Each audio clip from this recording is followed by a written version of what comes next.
CNN's Jake Tapper pressed Speaker Mike Johnson on Sunday over President Trump's dinner with investors of his Memecoin. Trump recently hosted 220 holders of the Trump coin. The holders spent a combined $148 million to be there. Let's watch Tapper and Johnson's exchange. I really have a difficult time imagining that if this was a Democratic president doing the exact same thing, you wouldn't be outraged. Well, look, I don't know anything about the dinner. I was a little busy this past week, as you know, getting the reconciliation package over the line. Shouldn't we at least just know who was at the dinner? Wouldn't you want to know that list of people? I guess. I mean, again, I don't know anything about that dinner. Okay. I do know that President Trump is the most transparent president in the most transparent administration probably in history. He has nothing to hide, and he's out there trying to advance America's interests. Nicholas Pinto, a social media influencer who says he attended the dinner, told Fortune that people at the table said it was some of the worst food they've ever had. Senator Chris Murphy recently wrote on X, quote, "Trump's meme coin is designed to facilitate corruption. You can pay Trump secretly, which gets you a secret special access to the president. If Trump's dinner with the top coin buyers was legit, he would release the list of attendees. But it's so corrupt, so the list stays hidden." White House Press Secretary Caroline Leavitt said at the news conference, "It's absurd for anyone to insinuate that this president is profiting off of the presidency. This president was incredibly successful before giving it all up to serve our country publicly."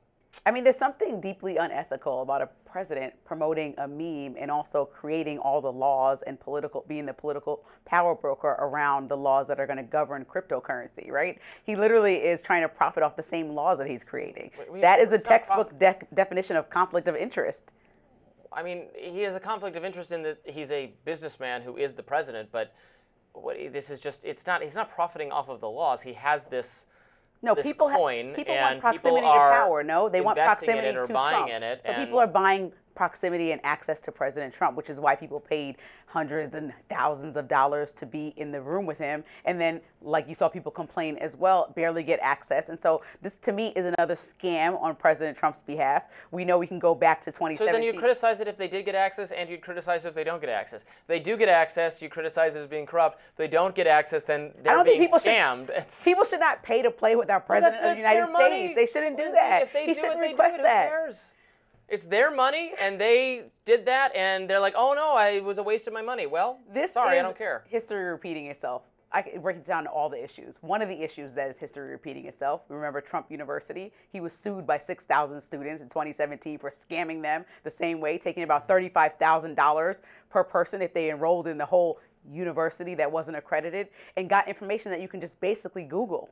So here he goes again when he knows that people want access to power because he has decision makings in cryptocurrency. So they'll buy his to benefit for the other investments that they have, which is almost feels like insider trading. I think crypto, except it's totally out in the open. I think cryptocurrency is the future, and the Congress, not really so much Trump himself, but Congress is crafting rules around it. I think those rules should be as permissive as possible. I think increasingly with inflation and with the instability of our dollar, cryptocurrency is now it's not, cryptocurrency is not at all times stable compared to the dollar or other things. So get into it with caution, but it's your money, and you should be able to do what you want with your money. If you think that's a better investment for you, or that some of your money you would rather have in crypto assets, I know a lot of people like that.